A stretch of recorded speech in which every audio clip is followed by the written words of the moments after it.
So, hello everyone. Just a quick one tonight. I went to some places and I was trying to let people understand the importance of us coming together because I let them understand that at the moment we've got leaders that have failed over and over and over again over many years that are now the one that are collating in order to make Nigeria better. And the question is, if you have had the opportunities in the past, not once, not twice, and you could not contribute to the development of this country, so why do you think you are in a position to get some other people together? You are not getting Nigerians who are the owner of the country. You are getting other leaders that have failed in the past as well.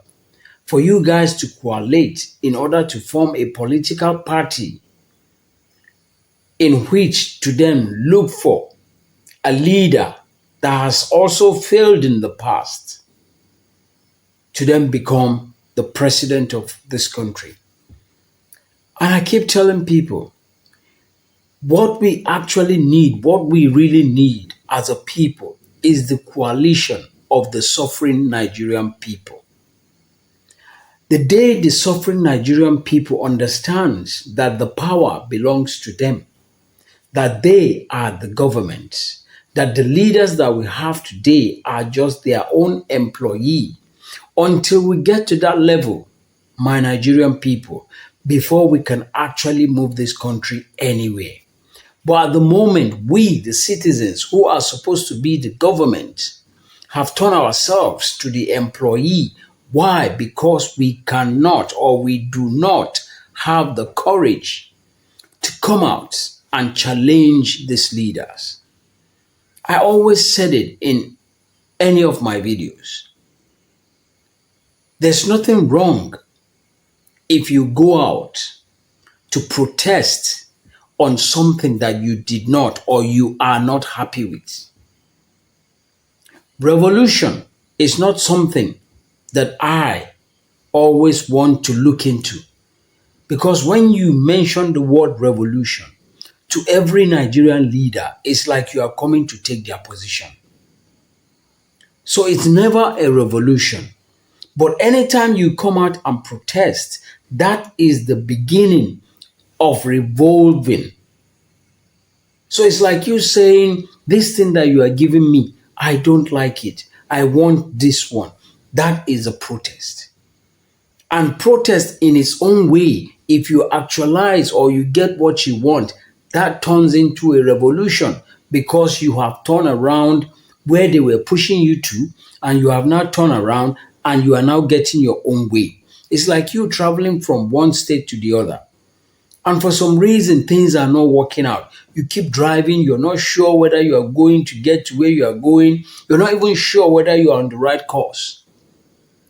But then you decided to turn around because your mind tells you that you are going the wrong way.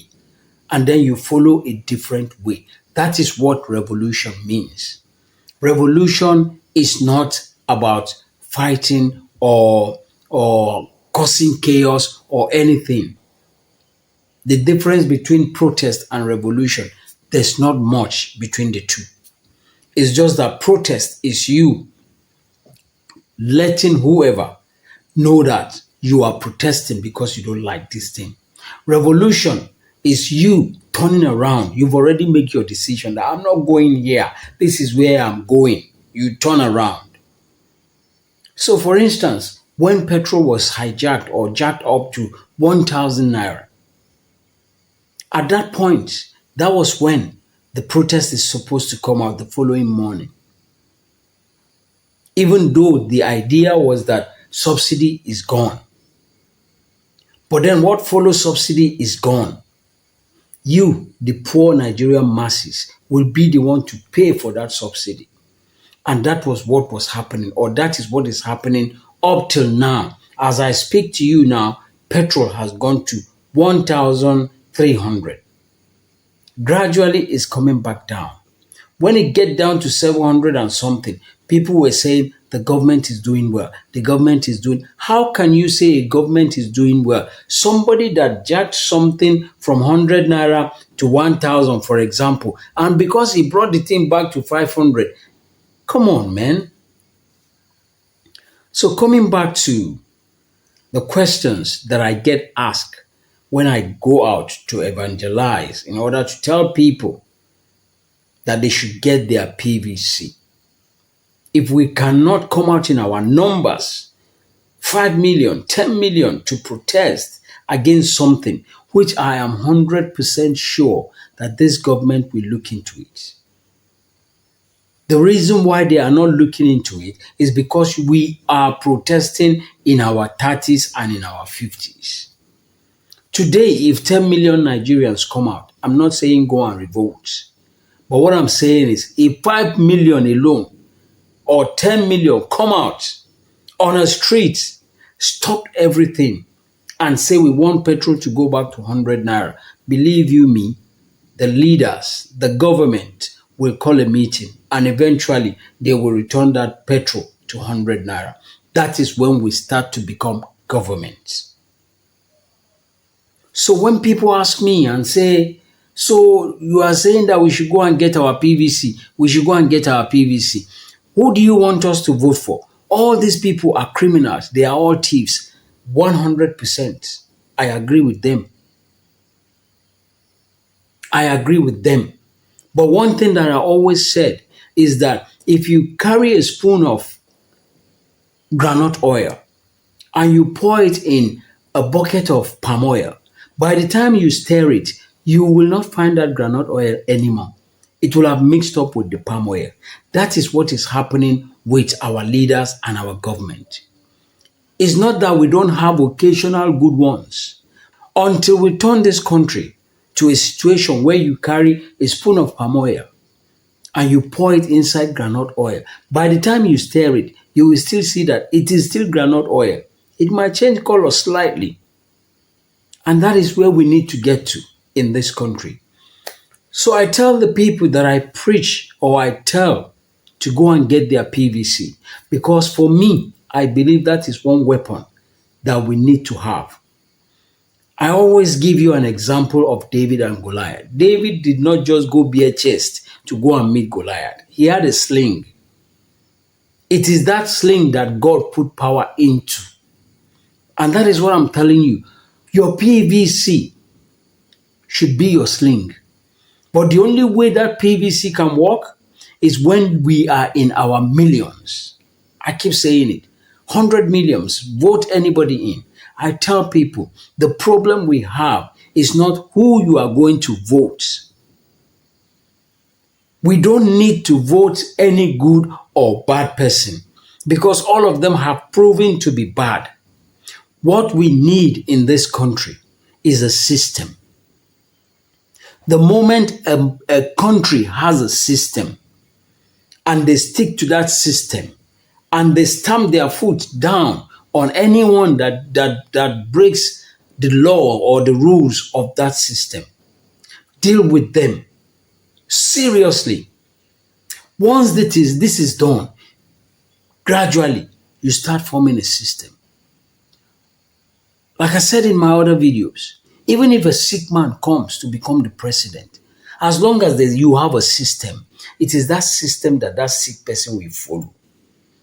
It's not his sickness that we are after. When he comes in, he must follow the system. So what we are lacking in Nigeria is not a leader, it's a system.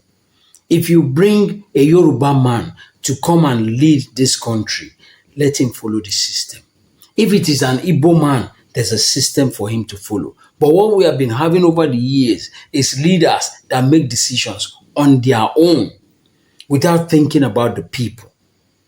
And until we start thinking about the people before this country can move forward. And taking you further about system, why would Nigerians from here be so stubborn, don't want to work, they are lazy, I'm not saying Nigerians are lazy. Nigerians are one of the hardest working people in the world, but you have to push them. You have to push them. So they get abroad.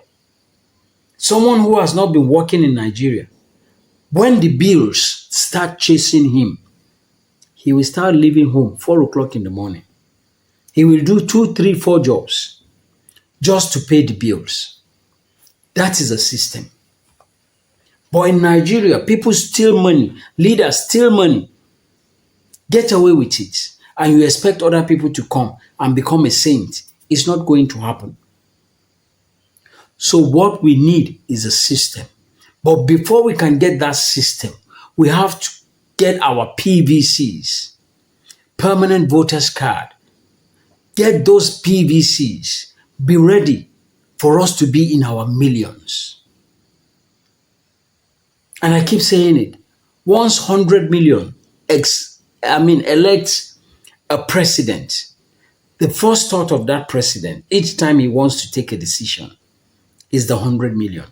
Not the 5 and 10 million that have collected rice and have collected 5,000 naira. Those 10 millions have already taken things.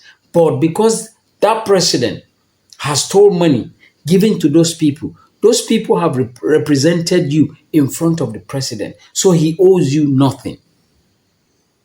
So what we need, my Nigerian people, is for you to encourage your brothers, your sisters, your father, your mother, your friends, everybody to get their own PVC. Forget about who we are going to vote in.